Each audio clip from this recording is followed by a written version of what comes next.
Hello everyone, this is Mr. Shayan with you, an expert business and economics teacher, an educationalist and a corporate trainer. Welcome to my channel. In this lecture, I'm going to teach you today Adam Smith's definition and the criticism on Adam Smith's definition. This lecture is going to be in Urdu language, so without further delay, here we go!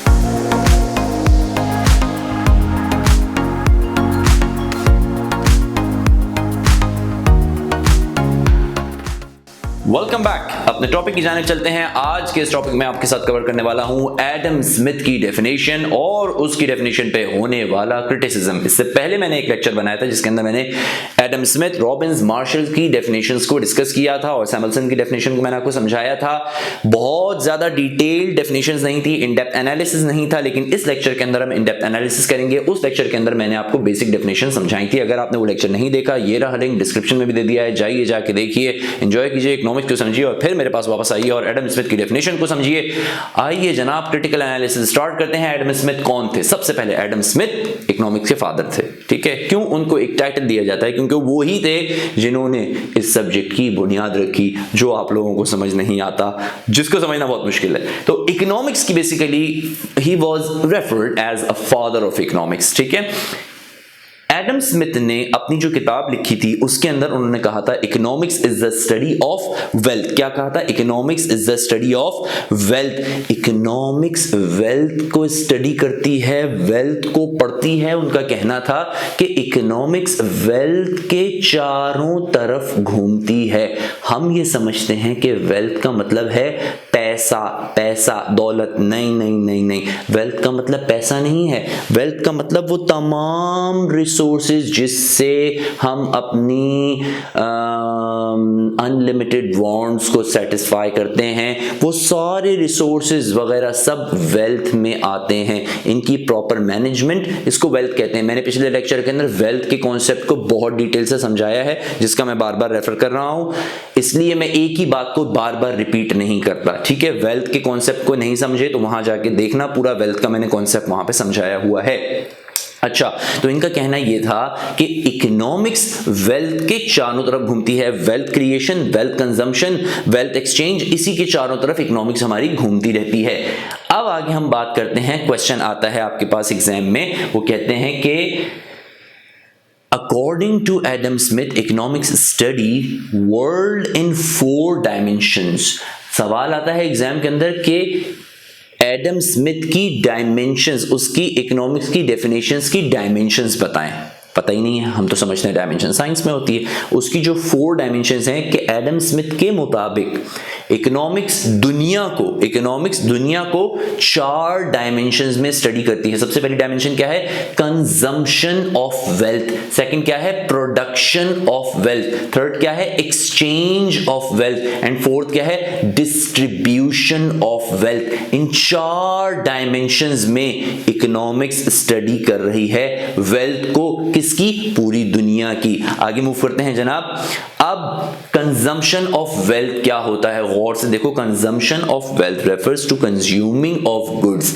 In other word, consumption means consuming the utility. अब हम ये समझ रहे हैं कि चीजें जो हैं सिर्फ उनको इस्तेमाल करने का मतलब है कंजम्पशन। नो, कंजम्पशन का मतलब होता है उन चीजों को इस्तेमाल करके उनसे हासिल होने वाली यूटिलिटी। मैं किसी चीज को क्यों इस्तेमाल करता हूं? मैं साबुन से अपने मुंह को क्यों धोता हूं? क्योंकि उस साबुन से मैं सेटिस्फाइड फील करता हूं। मैं सिर्फ पानी से क्यों नहीं धोता? क्योंकि मुझे सेटिस्फैक्शन महसूस नहीं होती। तो बेसिकली हर चीज के इस्तेमाल के पीछे उससे जुड़ी हुई यूटिलिटी, उससे जुड़ी हुई सेटिस्फैक्शन छुपी हुई होती है।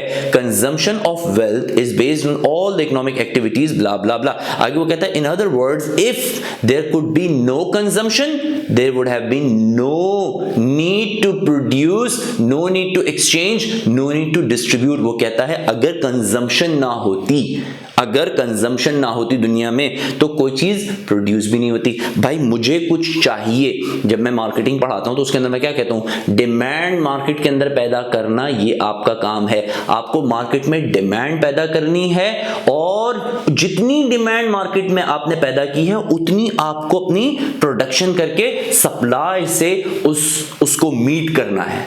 बात समझ आ रही, उस डिमांड को मीट करना है। तो सवाल यह है कि जब यूटिलिटी का कॉन्सेप्ट ही ना हो, अगर कंजम्पशन का कॉन्सेप्ट ही ना हो तो प्रोडक्शन किस बात की? अगर प्रोडक्शन नहीं होगी तो exchange of goods and services कैसे होंगे? तो बेसिकली वो कहता है सबसे पहली चीज वेल्थ के अंदर वो कहता है कंजम्पशन ऑफ वेल्थ। सबसे पहले वेल्थ को दुनिया में कंज्यूम किया जाता है और क्योंकि डिमांड एग्जिस्ट करती है इसलिए प्रोडक्शन की जा रही है, और जब प्रोडक्शन होती है तो exchange of goods and services होते हैं। पैसा देके कोई चीज लेते हो, कोई चीज देके कोई चीज लेते हो या नहीं? एम आई राइट? अपना वक्त देके मेरे लेक्चर को यानी ये लेक्चर भी आप फ्री में नहीं देख रहे हैं, आप अपना वक्त मुझे दे रहे हैं तो मैं आपको टीच कर रहा हूं। एक्सचेंज हो रहा है कि नहीं हो रहा है? एक्सचेंज हो रहा है ना? चलें आगे जी मूव करते हैं।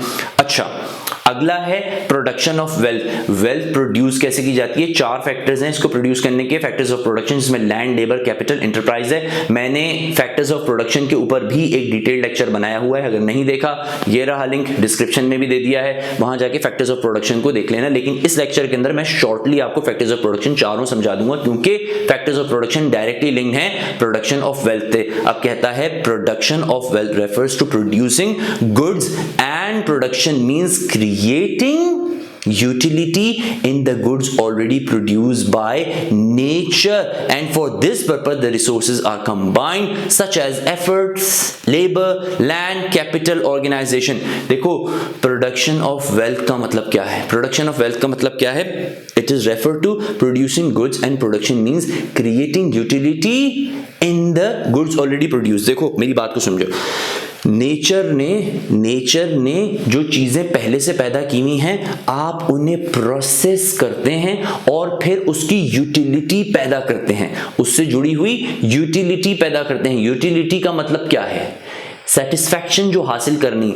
अब कपड़ा आसमान से तो नहीं उतरा, ये जो मैंने कोट पहना हुआ है ये आसमान से तो मुझे नहीं उतरा, ये तो एक शक्ल में कपड़ा मौजूद था, फिर उस कपड़े को कन्वर्ट किया गया, उससे कपड़ा बनाया गया, कपड़े पे डिजाइन चढ़ाया गया, उसके बाद फिर उसको प्रोसेस किया गया, फिर उसको दर्जी ने जो है वो उसको सिया, मेरा नाप लिया, उसके बाद ये मैंने पहना।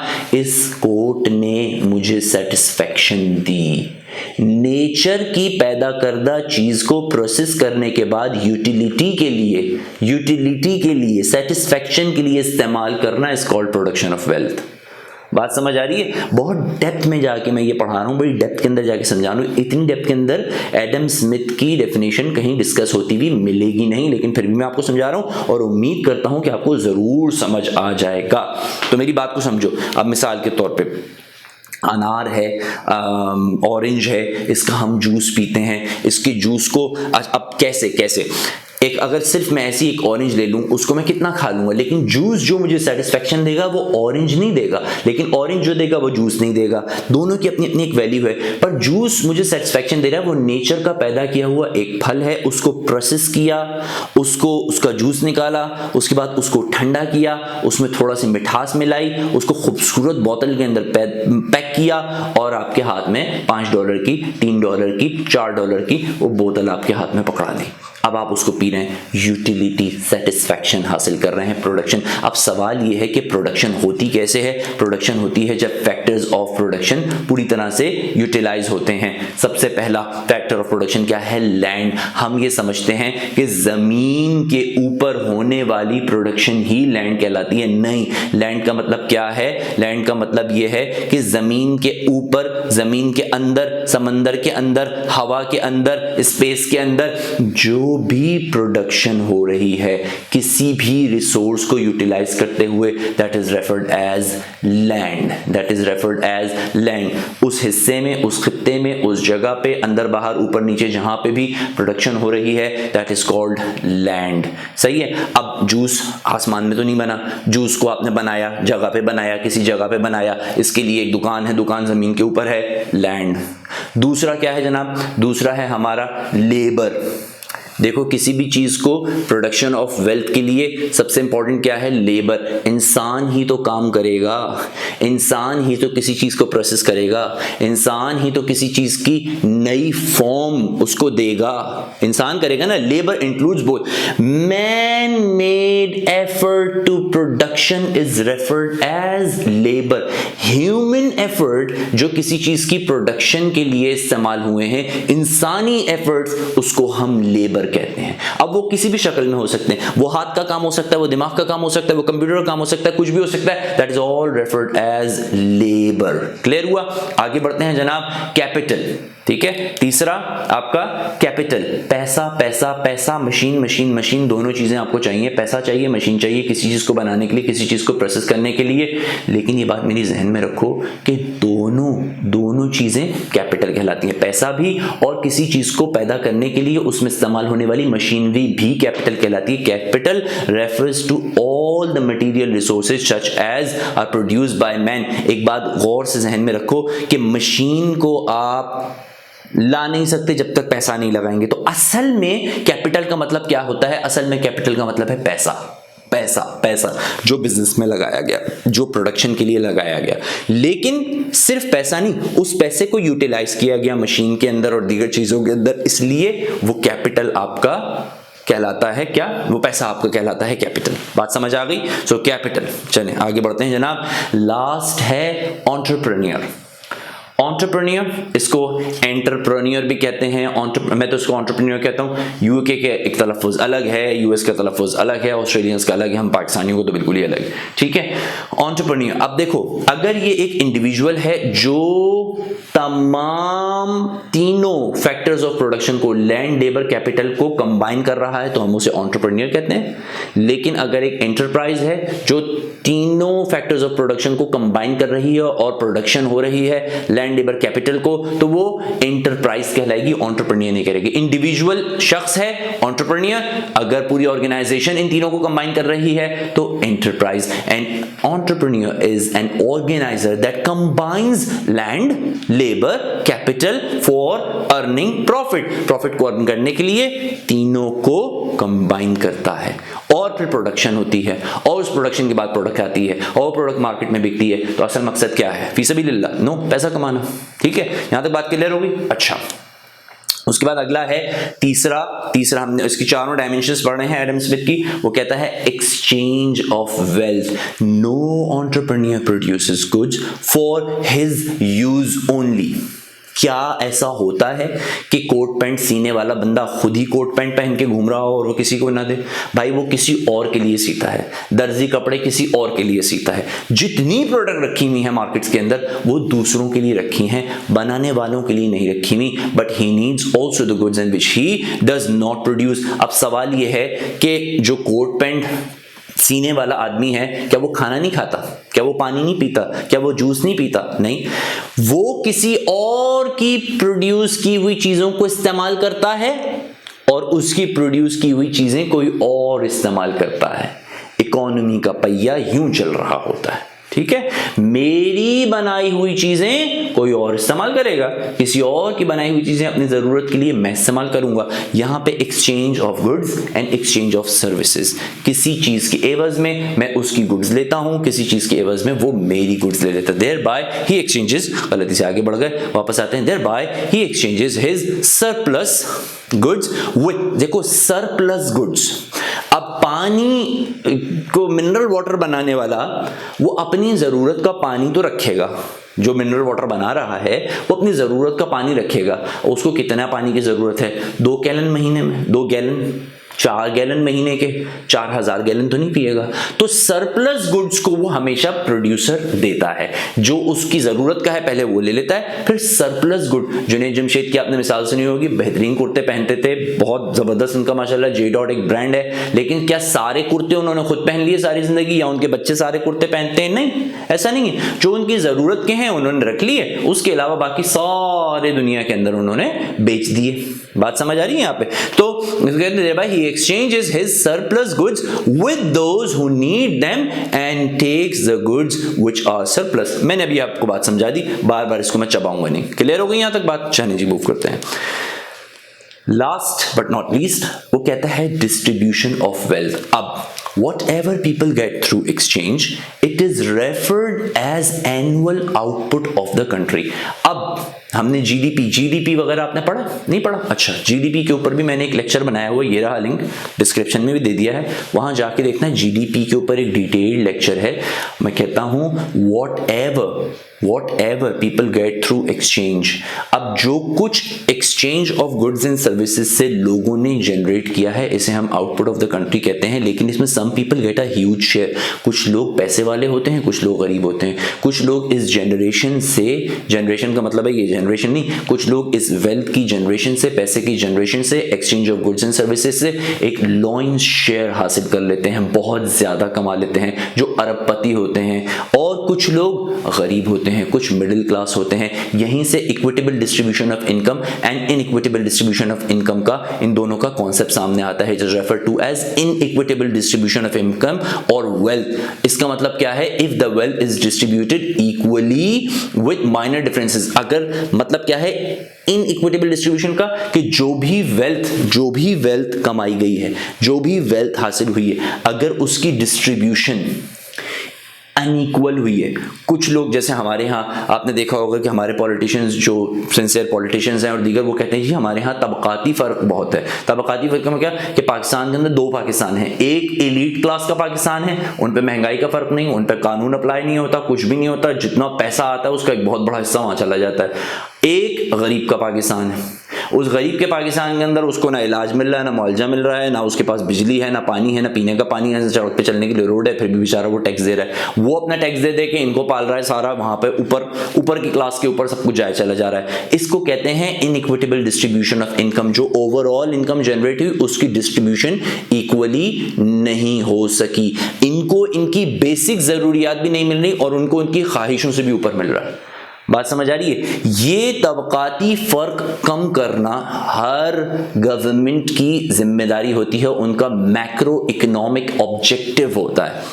ये पॉलिटिक्स का इससे लेना देना कोई नहीं होता कि जी हमने सियासत करनी है इसके ऊपर. ये हर गवर्नमेंट का मैक्रो इकोनॉमिक ऑब्जेक्टिव होता है कि वो जो तबकाती फर्क है उसको कम किया जाए. चाइना ने अपने 50 लाख या 5 crore, I don't know, 5 crore के करीब आवाम, उनको उन्होंने निकाला कहां? गुर्बत की लकीर से ऊपर.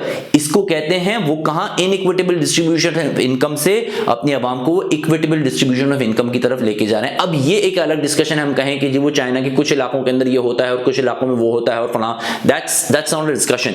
मैं इस वक्त आपको ये बता रहा हूं कि इक्विटेबल डिस्ट्रीब्यूशन ऑफ इनकम की तरफ लेके जाना, कि इनकम जो जनरेट हुई है वो बराबर से डिस्ट्रीब्यूट हो, ये एक मैक्रो इकोनॉमिक ऑब्जेक्टिव है और ये हर गवर्नमेंट का ऑब्जेक्टिव होता है.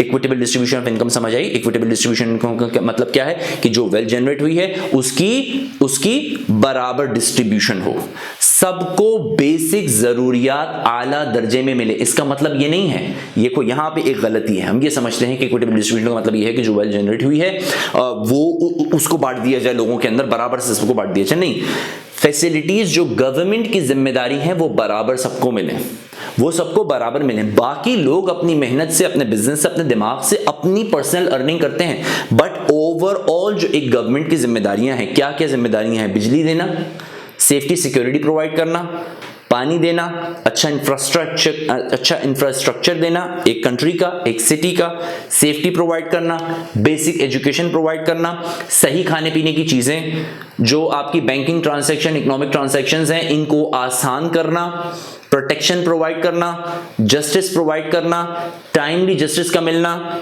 ह्यूमन राइट्स का प्रोवाइड करना, इक्वालिटी का प्रोवाइड करना. ये सारी चीजें एक गवर्नमेंट की जिम्मेदारी होती है दुनिया में.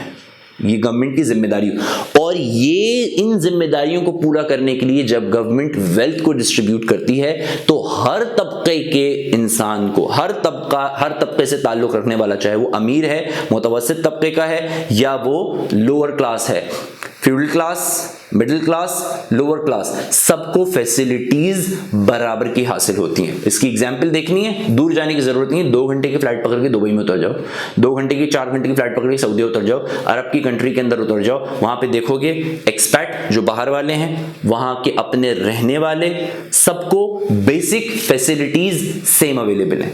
ऐसा नहीं है कहीं पे भी, इसको कहते हैं इक्विटेबल डिस्ट्रीब्यूशन ऑफ इनकम। जो उनके पास इनकम जनरेट हो रही है वो डिस्ट्रीब्यूट सब में बराबर हो रही है, बेसिक नेसेसिटी सबकी पूरी हो रही है, बिजली सबके घर में। ऐसा नहीं है कि अगर कोई बाहर वाला है तो उसके घर में बिजली जाएगी और जो वहां का रिहायशी है उसके घर में बिजली आएगी, या इसको पानी गंदा मिलेगा उसको पानी साफ मिलेगा, इसके घर में गैस नहीं आएगी उसके घर के अंदर गैस आएगी। वैसे तो गैस वहां पे नहीं है, सिलेंडर का सिस्टम होता है, लेकिन ट्राई टू अंडरस्टैंड कि इस तरह से ऐसा नहीं है कि जनाब जब मैं अगर सफर करूंगा वहां पे तो मेरे लिए स्ट्रीट लाइट्स बंद हो जाएंगी, लेकिन जब वहां का रिहायशी सफर करेगा तो उसके लिए लाइट जल जाएंगी, या मुझे पुलिस रोक के परेशान करेगी उसको नहीं करेगी, अगर मैं थाने जाऊंगा तो मेरी एफआईआर नहीं कटेगी उसकी कटेगी। ऐसा कहीं नहीं होगा। इक्विटेबल डिस्ट्रीब्यूशन ऑफ इनकम है, इस इक्विटेबल डिस्ट्रीब्यूशन ऑफ इनकम के पीछे छुपे हुए तमाम राइट्स बराबर से वहां के रेजिडेंट्स को भी मिलते हैं, वहां के अपने रिहायशियों को भी मिलते हैं और वहां पे एक्सपेट्स को भी मिलते हैं, बराबर के हुकूक सबको दिए जाते हैं। ये कॉन्सेप्ट लिंक होता है इक्विटेबल डिस्ट्रीब्यूशन ऑफ इनकम से। गवर्नमेंट ने जो कमाया सबके ऊपर बराबर का खर्च किया उनकी बेसिक नेसेसिटीज के लिए। बाकी अब मैं जितनी मेहनत करूं, जितना काम करूं, जितना अच्छा दिमाग कमाऊं, उतना मैं रईस बनता चला जाऊंगा। इस पॉइंट को मैंने इतना डिटेल से समझाया कि मुझसे स्टूडेंट्स इन 2 पॉइंट्स के ऊपर बहुत बहस करते हैं क्लासेस के अंदर, कहते हैं कि sir equitable distribution of income और इनइक्विटेबल डिस्ट्रीब्यूशन ऑफ इनकम का कॉन्सेप्ट हमें इसलिए नहीं समझ आता कि क्या गवर्नमेंट पैसे बांटती है। आज मैंने इसको आपको क्लियर करके समझा दिया है। मेरा ख्याल है कि अब इसके बाद तुम लोगों को इसमें कोई प्रॉब्लम नहीं होगी। फिर भी हो तो कमेंट्स में मुझे बता देना, एक शॉर्ट बना के फिर से डाल दूंगा। चलिए जी मूव करते हैं। अच्छा, अब आगे क्रिटिसिज्म ऑन एडम स्मिथ। अब एडम स्मिथ की डेफिनेशन तो हमें बड़ी डिटेल से समझ आई, उसकी चारों डायमेंशंस को भी हमने बड़ी डिटेल्स के साथ पढ़ लिया, लेकिन उसके ऊपर क्रिटिसिज्म जरूर हुआ। क्रिटिसिज्म सब पे हुआ है, तमाम इकोनॉमिस्ट पे हुआ है, हर इंसान पे होता है, मुझ पे होता है, हर मैं इकोनॉमिस्ट नहीं हुआ, हाँ लेकिन इकोनॉमिस्ट हूँ, सर्टिफाइड इकोनॉमिस्ट हूँ, तो हर इंसान पे क्रिटिसिज्म होता है। लेकिन मैं इतना बड़ा नहीं हूं कि मैं कोई अपनी डेफिनेशन प्रेजेंट कर दूं, ठीक है, किताब अलबत्ता लिख रहा हूं। Criticism on Adam Smith definition, ये अब हम डिटेल्स के साथ पढ़ेंगे कि उसकी डेफिनेशन के ऊपर क्या क्या क्रिटिसिज्म हुआ। आगे मूव करते हैं जनाब। देयर वाज, अच्छा अब देखो सबसे पहला क्रिटिसिज्म क्या था कि जो 18वीं सदी है ना, 18वीं सदी में रिलीजन का, मजहब का बहुत ज्यादा इन्फ्लुएंस था लोगों पे, और हर तरफ के मजहब का था, मुसलमानों का भी था, क्रिश्चियंस का भी था, जूइश का भी था, ये सबका एक अपना अपना ही, जूइश का उनकी अपनी कम्युनिटी के अंदर।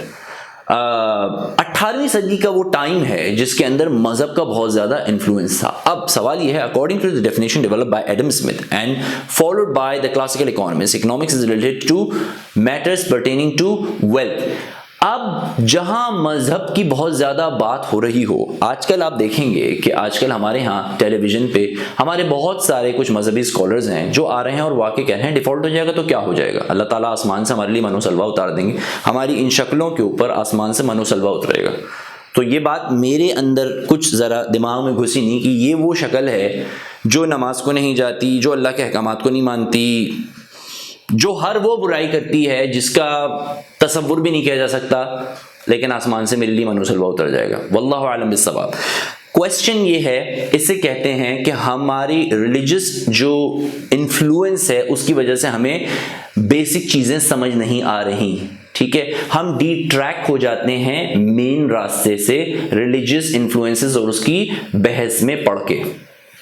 मटीरियलिज्म की तरफ जब एडम स्मिथ ने दावत दी, उसने कहा कि देखो पैसा यूं होता है, यूं कमाया जाता है, ये फायदे पहुंचाता है, इस तरह से इकोनॉमी में जनरेट होता है, इस तरह से एक्सचेंज ऑफ गुड होता है। तो सबसे पहला एडम स्मिथ को जो क्रिटिसिज्म फेस करना पड़ा वो था कि भाई ये तो मजहबी बिलीफ से पुल कर रहा है। क्या कर रहा है जी, हमें ये मजहबी बिलीफ से पुल कर रहा है। और यही चीजें इसके अंदर आती हैं। 2 prominent philosopher of that time, Ruskin और दूसरे जो थे कार्ल, उन्होंने डिक्लेयर किया इकोनॉमिक्स डिसमिसल साइंस। उन्होंने कहा कि ये इसका मतलब है means science of bread and butter. They said making wealth as a centre of economics it would make people worshippers and greedy for wealth. उन्होंने कहा कि देखो ये तो कह रहे हैं कि भाई ब्रेड एंड बटर, घर का खर्चा चलाने के लिए इकोनॉमिक्स को समझना पड़ेगा, मुल्क को चलाने के लिए इकोनॉमिक्स को समझना पड़ेगा। अरे भाई तो ये तो लोगों को ग्रीडी बना रहे हैं, ये तो पैसे का पुजारी बना रहे हैं, लोगों को पैसे पैसे का, वेल्थ का पुजारी बना रहे हैं। बात समझ आ रही है? उनको मजहब से दूर कर रहे हैं। The study of economics will throw the man far from the spiritual values like brotherhood, friendship. अब ये बात हाँ मानने की है, ये बात समझने की है कि जब आप इकोनॉमिक्स पढ़ते हैं तो आपके अंदर एथिक्स नहीं होते। इकोनॉमिक्स जब आप पढ़ते हैं आपके अंदर भाईचारा ये नहीं रखा जाता, फ्रेंडशिप इसको कुछ कंसीडर नहीं किया जाता। क्यों? क्योंकि आप नंबर्स पढ़ते हैं, आप फिगर्स पढ़ते हैं, इससे आपको ताल्लुक नहीं होता। क्यों? एक कंट्री दूसरी कंट्री के ऊपर हमला कर देती है, वो रिसोर्सेज के लिए हमला करती है ना, रिसोर्सेज के लिए हमला करती है। वो हमला करते हुए ये तो नहीं सोचती कि वहाँ पे बच्चे रहते होंगे, वहाँ पे लोग रहते होंगे, दे डोंट केयर। तो क्योंकि इकोनॉमिक्स उसके अंदर जुड़ी हुई होती है, इकोनॉमिक्स इतनी घुसी हुई होती है हमारे अंदर कि हम कहते हैं कि जी हमें तो रिसोर्सेज चाहिए अपनी अनलिमिटेड वांट्स को हमें सेटिस्फाई करने के लिए, अपनी कौम के, अपने लोगों के, अपने मुल्क के लोगों के अनलिमिटेड वांट्स को सेटिस्फाई करने के लिए हमें दूसरे मुल्क के रिसोर्सेज पर कब्जा करना पड़ेगा। अब यहाँ पे इंसानियत कहाँ गई? यहाँ पे दोस्ताना ताल्लुकात कहाँ गए? वो ये ख़त्म हो गए। तो इनका कहना बेसिकली यही था कि भाई देखो, इन्होंने हमसे स्पिरिचुअलिटी छीन ली है एडम स्मिथ ने, और हमें मटीरियलिस्टिक बना दिया है। बात समझ आ गई? पहला क्रिटिसिज्म। आगे बढ़ते हैं जनाब। वो कहते हैं दूसरी बात यह है कि वेल्थ एंड गोल नहीं है। उसके ऊपर एक क्रिटिसिज्म ये हुआ कि वेल्थ एंड गोल नहीं है। Critics said that Adam Smith definition is illogical because wealth is not the end objective but it serves as means to reach the end goal. सिर्फ पैसा कमाना ये एंड ऑब्जेक्टिव नहीं है। उस पैसे को कमा के उससे हासिल करने वाली चीजों से सेटिस्फेक्शन हासिल करना ये एक इंसान का एंड गोल होता है। In other words, goods and services are purchase with the help of wealth, but wealth can not satisfy human needs directly. क्योंकि एडम स्मिथ की डेफिनेशन में ह्यूमन नीड्स और उसकी सेटिस्फेक्शन से रिलेटेड कोई बात नहीं हुई। मुझे पैसा हेल्प करेगा चीजें खरीदने के लिए, उन चीजों से सेटिस्फेक्शन हासिल करने के लिए, लेकिन पैसा मुझे सेटिस्फाई नहीं कर सकता। सिर्फ अगर मेरे पास चीजें, पहनने को कपड़ा ना हो तो क्या पैसे चिपकाऊंगा जिस्म के ऊपर? में कपड़ा मुझे सेटिस्फाई करेगा, कपड़े से मिलने वाली सेटिस्फेक्शन मुझे अंदर सेटिस्फेक्शन देगी। वो अब कपड़ा कितना खूबसूरत है, कितना कंफर्टेबल है, कुछ भी है। मेरे पास हाई नेक है, एक ब्लैक है जो वो चुपती है मेरी इस जगह के ऊपर। मैं ज्यादातर हाई नेक पहनता हूँ, वो मेरी इस जगह पे चुपती है। अब है तो वो भी कपड़ा, लेकिन मुझे डिससेटिस्फेक्शन महसूस होती है उसको पहन के। जब मौसम ठंडा होता है तब ये पहन के डिससेटिस्फेक्शन महसूस होती है, मुझे वो वाली पहनने का दिल चाहता है। Try to understand. लेकिन ये मैंने खरीदी कहाँ से है? बेशक मुझे अल्लाह ने दी है, लेकिन मैंने ये खरीदी किससे? पैसा दे के खरीदी। तो वो पैसा, वो वेल्थ, वो सब कहाँ से आएगा? उसकी मैनेजमेंट हम पढ़ते हैं इकोनॉमिक्स के अंदर। ठीक है, तो ये बात समझ आई? अच्छा, क्योंकि ये वेल्थ एंड गोल नहीं है, पहला क्रिटिसिज्म। आगे बढ़ते हैं जनाब। आगे वो कहते हैं ह्यूमन वेलफेयर इज इग्नोर्ड। अब ये एक इशू एक एडम स्मिथ की डेफिनेशन में है, क्योंकि एडम स्मिथ की डेफिनेशन को चाहो तो पर्चे से लिख लो, economics is the science of wealth. पर्चे पे लिखो ताकि वो सामने रहे कि हम पढ़ क्या रहे हैं। अक्सर ऐसा होता है कि इतना लंबा लेक्चर हो जाता है कि आप ये भूल जाते हैं कि असल में लेक्चर था क्या। तो economics is the science of wealth, ठीक है, ये एडम स्मिथ की डेफिनेशन थी। वो कहते हैं, जो क्रिटिक्स हैं वो कहते हैं कि देखो ह्यूमन वेलफेयर इनकी इस डेफिनेशन में मिसिंग है। In reality if any subject ignores human welfare और rejects it cannot claim the social science। अब अगर कोई शख्स इंसान की वेलफेयर को, नेशन की वेलफेयर को, लोगों की भलाई को, लोगों की वेलफेयर को ही इग्नोर कर दे तो आप उसे सोशल साइंस का दर्जा नहीं दे सकते। अब ये एक बहुत बड़ी बहस है जिसके अंदर ये बात चली है कि इकोनॉमिक्स साइंस है या आर्ट्स है, सोशल साइंस है या साइंस क्या है। ये इकोनॉमिक्स की एक बहस है, उसके ऊपर मैं सब्जेक्ट मैटर ऑफ इकोनॉमिक्स के ऊपर जब लेक्चर बनाऊंगा तो उसके अंदर आपको बात समझा दूंगा खोल के। Adam Smith rejects the concept of human welfare while on the other hand in modern economics human welfare dominates. अब जो मॉडर्न इकोनॉमिस्ट हैं उन्होंने ह्यूमन वेलफेयर की बात की। मॉडर्न इकोनॉमिस्ट की डेफिनेशन क्या थी वो मैंने आपको अपने उस लेक्चर के अंदर बताई हुई, जिसका मैंने लिंक दिया हुआ है, जिसमें डेफिनेशंस ऑफ इकोनॉमिक्स मैंने डिटेल्स के साथ डिस्कस की हैं कि ह्यूमन वेलफेयर, लोगों की फलाह बहबूद की बात करना। इन्होंने कोई बात नहीं की, इन्होंने कहा सिर्फ पैसा, सिर्फ पैसा, सिर्फ पैसा, सिर्फ वेल्थ जनरेशन ही इकोनॉमिक्स है, इन्होंने ये कहा। इसमें कहीं पे ह्यूमन फैक्टर नजर आ रहा है? नहीं नजर आ रहा। तो फिर आगे बढ़ जाओ भाई, चलिए जी मूव करते हैं। अच्छा, सब्जेक्ट मैटर इज मिसिंग। अब जो मैंने आपसे सब्जेक्ट मैटर ऑफ इकोनॉमिक्स की बात की थी, एडम स्मिथ की डेफिनेशन में सब्जेक्ट मैटर मिसिंग है। The real objective of study of economics is that whenever humans deal with the problem of needs and wants and scarcity and needs to satisfy them, they should solve the problem through study of economics and same is the subject matter of economics. Adam Smith has not included this subject matter in his definition. वो कहते हैं, एक line की definition they the, economics is the science of wealth. भाई जब मुझे मेरी need, मेरी वांट, उसको सेटिस्फाई करना है, उसको सेटिस्फाई करने के लिए मुझे रिसोर्सेज चाहिए। रिसोर्सेज दुनिया के अंदर जब लिमिटेड हैं, अब उन लिमिटेड रिसोर्सेज की वजह से स्कैर्सिटी पैदा हो गई। उस स्कैर्सिटी को मैनेज करने के लिए जब मैं डिसीजंस लूंगा, मैं अपने अवेलेबल रिसोर्सेज को मैनेज करूंगा ताकि मैं अपनी सेटिस्फैक्शन हासिल कर सकूं, अपनी जरूरत को पूरा कर सकूं अपने लिमिटेड अवेलेबल रिसोर्सेज के अंदर। तो ये सारा कहां है? वो कहते हैं ये सारा डिस्कशन कहां है? वो तो कहते हैं economics is science of wealth. तो ये तो डिस्कशन पूरे में कहीं है ही नहीं इकोनॉमिक्स की डेफिनेशन के अंदर। वो कहते हैं economics is science of wealth. ये तो कोई डेफिनेशन ही ना हुई। कहना ये मैं नहीं कह रहा, ये क्रिटिक्स कह रहे हैं। मेरी कोई हैसियत नहीं कि मैं एडम स्मिथ की डेफिनेशन के ऊपर कोई क्रिटिसिज्म करूं। Who the hell am I am nothing. So try to understand. मैं तो सिर्फ एक इकोनॉमिक्स से इकोनॉमिस्ट हूं, एनालिस्ट हूं, बिजनेस एनालिस्ट हूं, टीचर हूं। तो मैं आप लोगों को समझा रहा हूं ये चीजें। ये सारा क्रिटिक्स हुआ हुआ है। अब किसने किया, कहां से किया, किसने क्या कहा था, ये सारी बेकार की बातें। क्रिटिक्स को समझो, क्रिटिसिज्म को समझो। यहां तक बात समझ आई? तो इकोनॉमिक्स उन्होंने बहुत लिमिट कर दिया, ये सारी चीजें उन्होंने अपनी डेफिनेशन में से निकाल दी। अच्छा जी, आगे बढ़ते हैं। अगला वो कहते हैं the concept of economic man. According to Adam Smith, definition of human activities surround around to earn more and more wealth. More and more wealth. In this case, the social interest is completely ignored. Social interest is completely ignored. Adam Smith ने अपनी जो definition दी है उसके अंदर वो ये कहते हैं कि भाई पैसा कमाना है, wealth generation ही economics है। वो कहते हैं social welfare कहाँ गया? लोगों की फलाह बहबूद कहाँ चली गई? हॉस्पिटल बनाना कहाँ गया? चैरिटी कहाँ चली गई? एनजीओज का काम कहाँ चला गया? वो कहते हैं ये तो सारा गायब हो गया। On the other hand, Alfred Marshall pointed out that economics is not study man who works only for his own interest but the common man.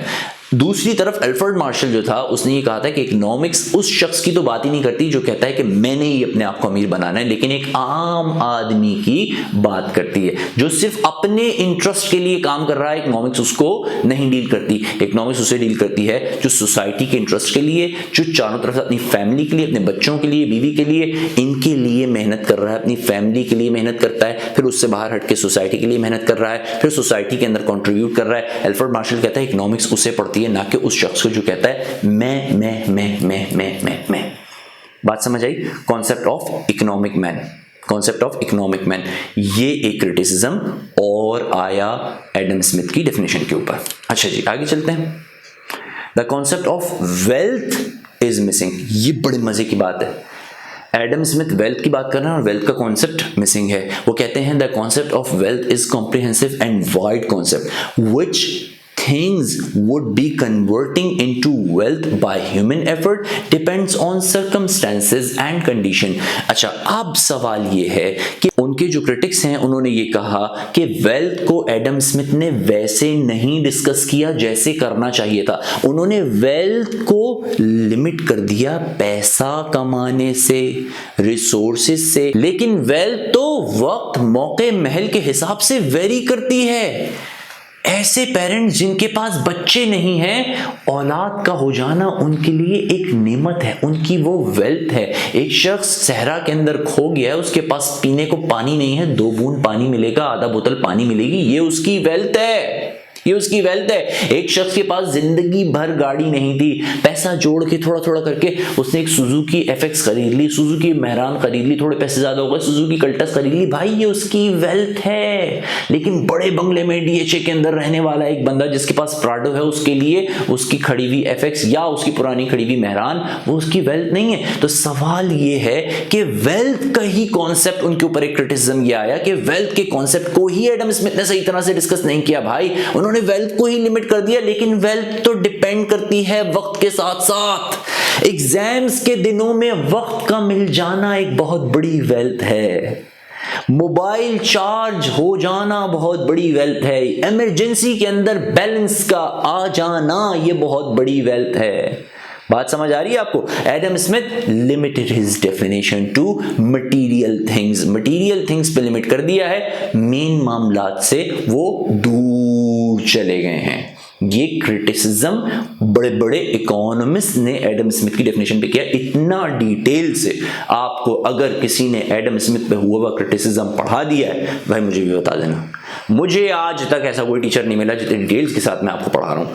तो वीडियो को स्किप मत करें, पूरा देखें ताकि अच्छी तरह से आपको समझ आए। आगे बढ़ते हैं जनाब। Next, services are ignored. अब एडम स्मिथ की डेफिनेशन में सर्विसेज को इग्नोर कर दिया गया है। The term goods and services are commonly used in economics. In reality the goods are tangible and services are intangible. We calculate national income by adding both goods and services, but the definition of Adam Smith, the concept of wealth is solely on the material goods while the services are totally ignored। ये problem हुआ है। ये problem उनकी definition के अंदर ये है कि जब आप वेल्थ को कैलकुलेट कर रहे हैं तो आप मटेरियल चीजों को ले रहे हैं, आप सर्विसेज को तो नहीं ले रहे। उन्होंने गलत, यानी क्रिटिक्स के मुताबिक, मेरे मुताबिक नहीं, क्रिटिक्स के मुताबिक उन्होंने गलती ये कर दी है। क्रिटिक्स कहते हैं वो लोग जिन्होंने क्रिटिसिज्म किया है, जिन्होंने कीड़े निकाले हैं उनकी डेफिनेशन में, उन्हें क्रिटिक्स कहते हैं। उनके मुताबिक उनका कहना है कि इन्होंने सर्विसिंग सेक्टर को इग्नोर कर दिया। एक बंदा सर्विसेज दे के जो हासिल कर रहा है वो डिस्कस नहीं हो रहा, सर्विस के एक्सचेंज को डिस्कस नहीं कर रहे। बात समझ आ रही? लेकिन चीजों को हम एक्सचेंज कर रहे हैं कि मैं ये चीज दूंगा, ये चीज ले लूंगा। सर्विस कहां गई? तो सर्विस का जो कॉन्सेप्ट है वो इनकी डेफिनेशन में मिसिंग है। इकोनॉमिक्स की उनकी डेफिनेशन क्या है? Economics is the study of wealth. This was my lecture on Adam Smiths definition and criticism on Adam Smiths definition. उम्मीद करता हूं आपको आज का ये एडम स्मिथ की definition and criticism on Adam Smiths definition lecture पसंद आया होगा और समझ भी आ गया होगा। बड़ा इन डेप्थ एनालिसिस किया है। उम्मीद करता हूं इसके बाद आपको फिर किसी टीचर के पास जाके यही टॉपिक एटलीस्ट समझने की जरूरत नहीं पड़ेगी। अगर आपने मेरे चैनल को अब तक सब्सक्राइब नहीं किया है, बराए मेहरबानी कर दें, और अगर ऑलरेडी सब्सक्राइब कर चुके हैं दूसरों तक इस चैनल को पहुंचा दें। बड़ा फायदा होगा हर देखने वाले का, नुकसान किसी का नहीं होगा। वीडियो देखने के लिए बहुत बहुत शुक्रिया।